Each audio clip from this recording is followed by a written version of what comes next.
So we're here talking about the hip hinge, which is one of the key things we went over in the blog article. The hip hinge and the ability to hip hinge is going to protect your low back. See, there's all this motion where the femur meets the ilium. It's a ball and socket joint. It allows for a ton of range of motion. The problem being we sit so much on this area that the joint capsule that surrounds it gets amnesia. The nerves of the joint capsule relay up to your brain and it gets inhibited. So we're more likely to move through our low back to pick items up. When we squat, you're going to see people kind of flatten their body and bend through their knees and curl their back to get down and grab things. The hip hinge is where we want to feel it.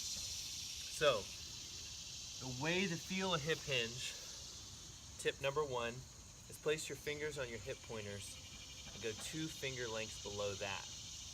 When you're hip hinging, you'll feel this area close in on your fingers. Okay? The other way, here's my helper. Can I have it? Is you're going to step 1 foot away from a wall, and then you're going to press the hips back to touch the wall, not leaning into the wall, but just as a cue to know you're hip hinging. To know whether you're incorporating a back curve, here you go. You're going to place this stick right here, and as you bend back, you'll feel if your back rounds in this. Oh, I got my helper here. You'll feel your back change position as you go into a hip hinge, and my cameraman's laughing. So, the key to the proper hip hinge, again, is moving through this joint. It opens up your movements profoundly. When you step to the side, you're stepping into your hip. As you reach an item, you're engaging your glute and moving through your hip joint, so it's going from extension to flexion, extension. When you pick up an item off the floor, you're here standing tall, the back stays neutral, the core stays on.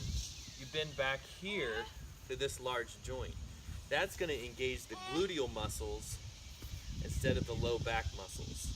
What the research is showing is people engage by flexing the spine at work, sitting in flexion at the computer, and putting load on the posterior back joints.